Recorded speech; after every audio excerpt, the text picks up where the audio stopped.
Hi, everyone, and welcome back to Senior and Living Today. The Salt Channel's topic today is vacations. I know it's the heart of winter. It's snowing, it's cold, it's freezing rain in other places, and we're all thinking about when is summer going to get here? And we're thinking about where we'd go on vacation. And so I thought I would share with you today what I think is an ideal vacation and find out if you feel the same way. Um, I personally think that going on a cruise is an excellent vacation, and I've been on 4 or 5 of them. And so I think I've earned the right to talk about them and try to persuade you in that direction. And I'll tell you why I think it's a good vacation for almost any age. I have been on cruises where there are children there and they have activities for the children and keep the children busy, as well as there have been just only adult cruises. So that is one of the wonderful things about them is that you can usually find one that's going to cater to what you want and what you're looking for. You may need a travel agent to do that, but it's well worth it if you're getting what you want. Um, One of the things that I love about cruise travel is that usually you can set it up where you decide where you're going to go and you can be set up on a payment plan. So if you're trying to work a cruise into your budget, call your travel agent or call the cruise agencies, figure out where it is you want to go, and then figure out what the payment plan is for that. And I think that that's wonderful because we're all on a budget.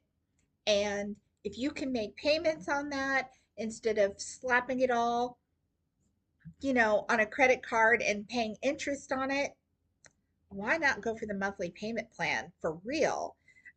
So keep that in mind. That's one of the things I love about cruise travel.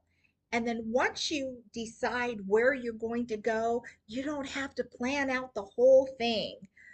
When you travel alone, and you're not on a cruise, you almost have to say, okay, well, on this day, we'll go see that museum. And on this day, we'll take that hike. And then we'll have to go over there on that day because that's closer to that. You don't have to do that. It's less worry because the way the cruises go, you'll probably be on the cruise ship for a day, you'll port somewhere, and you'll walk around that city, see that city, get back on the cruise ship, and then you'll float to your next spot. And you don't have to have everything planned out in advance. So that's wonderful. I think that as long as you're getting to go to the places that you want to see, you don't have to have this really tight itinerary before you even get on board. So that's a good thing. I think it's an excellent thing that their fee includes your food. Usually when you take a vacation on your own, you have to set a separate budget for food. Now on the ship, alcoholic drinks, you do have to pay for those. But as far as your regular meals, 3 meals a day plus, and I say plus because there's food everywhere and you can potentially snack all day long. Um, you can't beat having the kind of food you want available almost anytime. As far as breakfast, lunch, and dinner, snacks, a midnight buffet, all of that is included. Try that on just a regular vacation. You'll be up in your hotel room and you'll be thinking, oh, I want a bite to eat. What does that cost you? When you're on a cruise ship, go down to the midnight buffet. You don't have to spend a dime. And there is all kinds of food, desserts, coffee, cocoa, you name it. How could you beat that? You can even go in your pajamas if you want to. I'm just saying. So, with that, I think that you are saving so much money just on the food component alone. Figure you travel across the country, you're going to stay in a hotel every night. What does that cost you? And then you figure in all your food. What does that cost you? A cruise ship and a cruise vacation, to me, is very economical.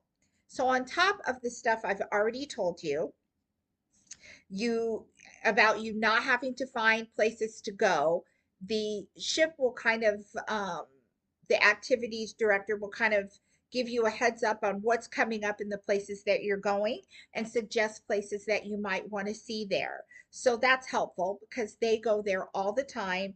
They know what you might like to see and they know how to encourage you what to stay away from and what not to do. When you're traveling on your own, you don't necessarily get that. So that is another perk. You do not have to pay for a taxi, an Uber, a Lyft when you wake up in the morning trying to figure out where you and your family and friends are going to go have breakfast and where you're going to go and have lunch. All those Uber and Lyft tickets, those really add up. So that's another wonderful thing about being on a cruise that you don't need to worry about. The the cruise is automatically set up where you're going to meet other people. So that's nice. You're not always guaranteed that on a vacation, but on a cruise ship, you're in close proximity. The way they set up the dining, it makes it where you are able to meet other people. And then you can isolate if you want to, but you have that option. Cruise ships sometimes have themes. So you might sign up for a cruise ship that has a theme, let's say, for example, Star Wars or disco or whatever. If you choose one of those kinds of cruises, then you're going on a cruise with like minded people. So you're already going to have something in common. So that's a nice thing. You don't always have the benefit of that when you travel. On the cruise ship, there's plenty of things to keep you busy. There is almost always a pool, a spa, a sauna. At the spa, they have hair and nail salon. They usually have a casino. They usually have some kind of show, whether that's a variety show, a magic show, talent shows. They have sometimes you're the talent, there's karaoke, there's card games, there's board games. Some of them have some of the cruise ships I've been on have had libraries, they've had theaters, so there's tons and tons of stuff to do. There's bingo, and I could go on. So there is something that you will find of interest, which is great. Yeah, I went on one with my sister. She went in the library and read. That was the last thing I was going to be doing. I wanted to be out and feel the sun. So there's something for everyone, and people can go off and do their own thing and still not be that far from you. You can still find them. So that is a really nice thing about all the options that there are, so that there's something for everyone. So I think that that's a wonderful thing. Um, what are some of the bad things about going on a cruise? I would say that one of the bad things about going on a cruise is that food is always available. Now, that falls in the good category and that falls in the bad category because food is always available. So if you're trying to watch what you're eating, a cruise is not for you. They have everything. But if you love food, a cruise is for you. So there's the upside. Um, so that it can, it can be a good or a bad thing. The other bad thing about cruises is they can be addictive. I know that I've become addicted. Um, like I said, I've been on 4 or 5, and in my mind now, it's the only way to travel the way I feel is kind of hassle free and everything's been thought out for you. There is no, let's take it back to our Airbnb and cook. There's no cooking. Love that. There's no, okay, it's your turn to cook, or you buy the groceries and I'll cook, or vice versa. They've got it all. Let them handle it. It's a wonderful, wonderful thing. So, what I want to know is, have you been on a cruise? If you've been on a cruise, I want you to comment down below. Tell me where you went and did you or did you not like it? Do you recommend cruise travel as a safe and easy way to vacation? So let me know that. Let me know what you thought about it. And I want you to feel free to send me your questions.